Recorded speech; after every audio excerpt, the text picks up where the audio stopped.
got stuck in my throat, but then something incredible happened. I coughed up an egg, then another one. The crowd rushed forward, tossing coins my way, one after another. I was thrilled. For the first time, using a simple trick I just learned, I'd earned enough to support my mother and me for an entire month. I raced home, bursting with excitement to surprise her. Like magic, I pulled a silver coin from her hair, then a second, then a third. Finally, I had her shake herself, and more coins seemed to fall from her clothes.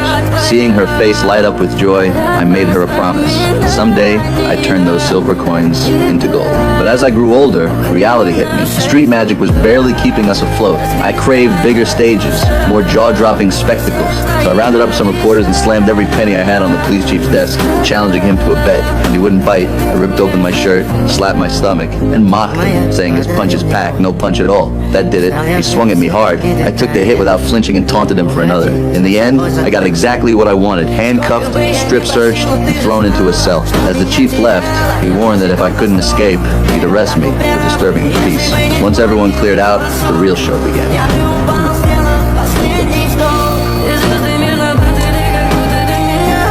That jailbreak landed me on every front page in town. My name was on everyone's lips. It also taught me a crucial lesson. Each performance had to top the last, or the audience would forget me and I'd fall from grace. So I challenged the chief again. This time, he came prepared, demanding I be stripped naked, shackled, and carried into the cell to prevent any outside help. They even gagged me. The warden was so confident he'd won that he posed for a photo with me. After he'd cleared everyone out, I began my performance. I opened my palm to reveal 6 fingers.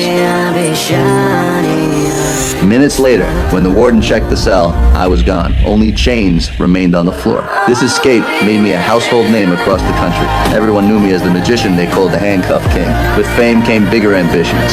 Simple jailbreaks weren't enough anymore. I had Jim design a water torture cell for something truly death-defying. They'd shackle my feet, hoist me upside down into a water-filled tank, then lock all 4 sides. This wasn't just a trick, it was pushing the human body to its absolute limit. Success meant fame and fortune. Failure meant death. My first attempt was a disaster. I signaled my wife to pull me up, but the mechanism jammed. The rope was stuck. I felt myself hitting my limit. Jim grabbed an axe and smashed out the glass with everything he had, blow after blow. By some miracle, I made it out alive, but I didn't back down. Before the act was even perfected, I was back on stage. It was humanity's first underwater escape. The audience held their breath. Seconds ticked by. Minutes passed. Long after any human should have survived, there was still no movement. The crowd grew restless, fearing the worst. My wife kept signaling Jim, who panicked and called for help to rush on stage. But when they pulled back the curtain, the tank was empty. That performance cemented my legend. I became America's greatest magician, even earning an invitation from German royalty. Meeting the Kaiser, I knew ordinary tricks wouldn't impress him. To prove myself, I needed to pull out my showstopper.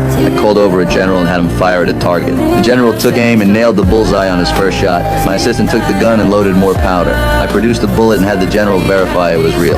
Once he confirmed it,